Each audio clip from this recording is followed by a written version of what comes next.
episodes, there's the phrase "not worth a continental," which arose because the currency got debased so much in the so-called Civil War of the United States. People are pretty aware, I think, that the Confederacy just started printing money when they got desperate near the end and trashed their currency. I think the prices rose something like 9,000% in the southern states during the course of the war. But even on the Union side, I believe prices rose something like 75%. And again, it's because this was an era where the dollar was defined in terms of gold or silver, and so, but that all went out the window during the war. And then, this is a theme you see both on the left and right, where economists will say, oh yeah, tying the monetary unit to the precious metals, maybe in normal times that makes sense, but there's an emergency like a war, and then everything goes out the window. We saw that in the flip where progressives understand, they want to link it and say that, hey, the right all of a sudden understands priorities when it comes to funding wartime efforts. Why can't we use the same urgency when it comes to climate change or fighting poverty? Right, everything's a war. Inequality, racism, climate change, transphobia, January 6th was an insurrection. Yeah, it's always, everything's a war. Right, so if everything is a war, we should be on constant war footing. And that includes a wartime economy. So after hearing this woman's remarks on BBC, I wrote a quick article this week, to which we shall link, called Permanent Wartime Economy.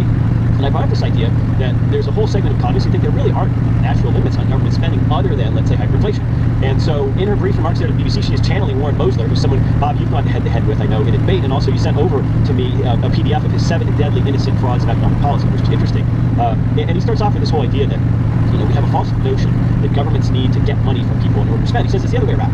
As a matter of fact, governments produce money. That's how people get money. They send some of it back in the form of taxes, but if it were for government either borrowing or producing money in the first place, it wouldn't exist. And so I guess we could say that Dr. Massacato is an MMT or a Moslerite, but it's interesting to me that Mosler brings up this idea that taxes aren't really necessary to fund government for the aforementioned reasons, but they are necessary as a brake on the economy when it overheats, or I guess in times of a downturn we could reduce taxes and keep more money in private hands. But he's viewing income taxes, or I guess taxes in general, purely as a regulatory mechanism on people's conduct. And I guess that's refreshing in a sense that progressives are willing to own up to that. Right, so you're right, there's a sense in which there's a frankness of it, like there's, hey, they're just being quite transparent about what the motivations are, because Thomas Piketty did the same thing, his book Capital in the 21st Century. Was it that one? Yeah, I think it was that one, where near the end he starts talking about his proposals for what he literally calls confiscatory income tax, and then wealth tax too. And he says, the tax rates on the level I'm advocating, it's not to raise revenue, it's to prevent certain people from having too much money. Right, he openly says that, So there is a certain candor involved where they're saying, we have a printing press, it's not that we need to raise the money for valuable programs, taxes are this incredible necessity. No, we can just print the money to pay for what we want. It's to make sure, and this clip that you just played from the BBC there, the economist, she was openly saying that this is about social policy, this is to redistribute wealth, there's some people we think have too much and others need. So that's what the point of this is. It's more targeted. In other words, just printing money and spending things, you might not be able to get the outcome you want. So you have to have the ability to go and just take money from people too. And that's why not leave that option on the table. So there is that element. More generally, though, yes, I debated Warren Mosler with other link folks if you want to see it. And there is it's a very interesting rhetorical style they have. The MMTers, they come up and just, we're just explaining how the world works. And it's, this idea that there's a budget that's necessary, that's not true.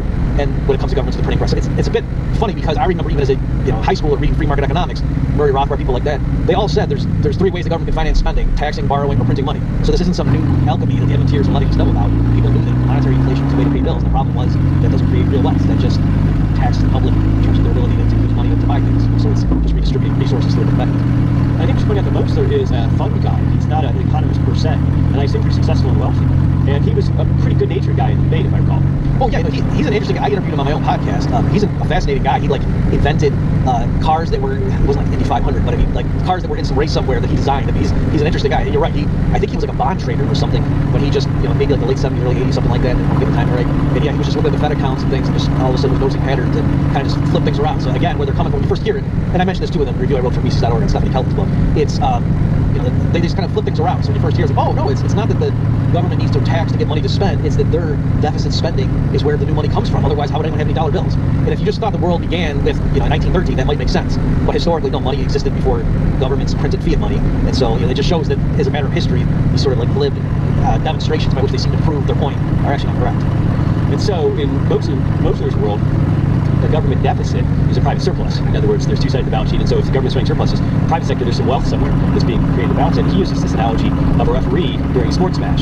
He says, when a retiree gets their Social Security check in the electronic age, we just credit $2,000 to their account, and we just assign them $2,000 worth of points. Almost like in an NFL game, you kick a field goal, the referee assigns you 3 points. Right? He doesn't have to go borrow the 3 points from a pool of points owned by the NFL, and then reduce the overall pool by 3 points. No, he just assigned 3 points anew. And so the break on all of this, according to the MMTers, and let's be fair to them, I want to use the term fiscalist, the idea that you use fiscal policy instead of monetary policy. The idea is that unless we have really severe price inflation, we ought to be running government printing presses to pay for all kinds of good and happy and salutary things, like Social Security benefits for people, like houses for poor people, like AFTC and WIC for poor people, like missiles or tanks or whatever for Ukraine. And so absent serious inflation, we should be doing this. And Mr. Moser's pretty upfront. He says, well, look, this isn't something we should have to kick in during a slowdown. He said we should already have government running at a high enough level, printing at a high enough level that the slowdown simply doesn't occur in the first place, or if it does, it's minor because we're already at this sort of optimal level of government. I guess the question, and I don't know if MMTers or Moslerites or Greenbackers have ever addressed this, maybe you know, Bob, but what about deflation? In other words, the question is not only do we have significant price inflation or even hyperinflation? The question is, what would prices be absent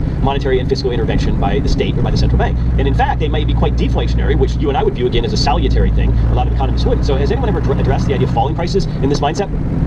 So off the top of my head, I can't remember an explicitly MMT person talking about a regime where there's, quote, good deflation, by which we mean gently falling prices.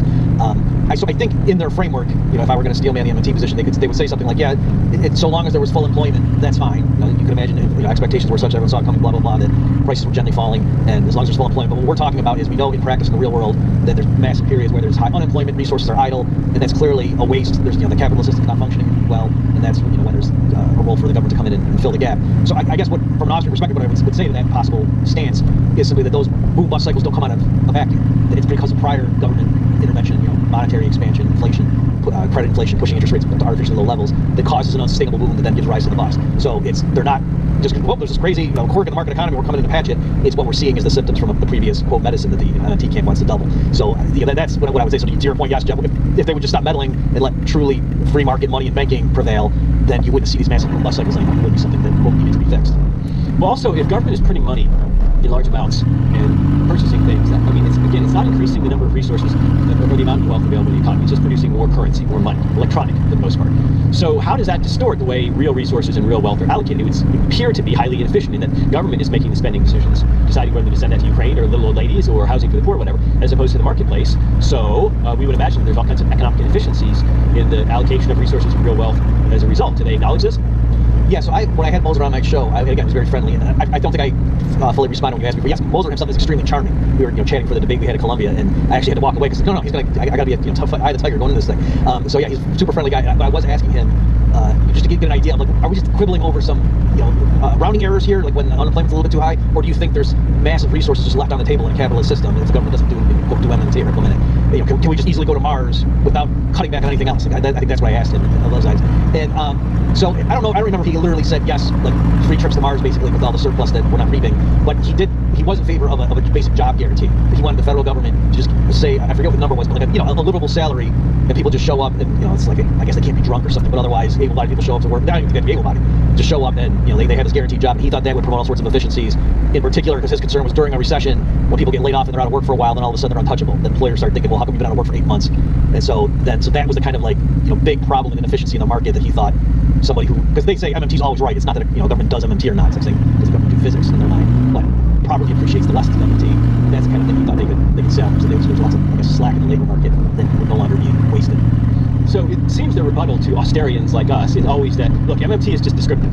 It's not prescriptive. We're not making these value judgments. We're just telling you how the world works. So that's an interesting little sleight of hand. But there's also this idea that I think is overwhelmingly prevalent on the left amongst economists of a certain particular stripe, which is that in general, at almost all times, there's lots of slack in the economy. Whether that's human resources in the form of labor or whatever capital, there's way too much capital, way too much labor just sort of sitting around, underutilized. And this is this inherent flaw in capitalism or the market economy. And so we need government to make all of this unutilized or underutilized capital labor come to life and start producing. So we're always below, whatever it is, we're always below this magical amount of spending or borrowing that should be happening.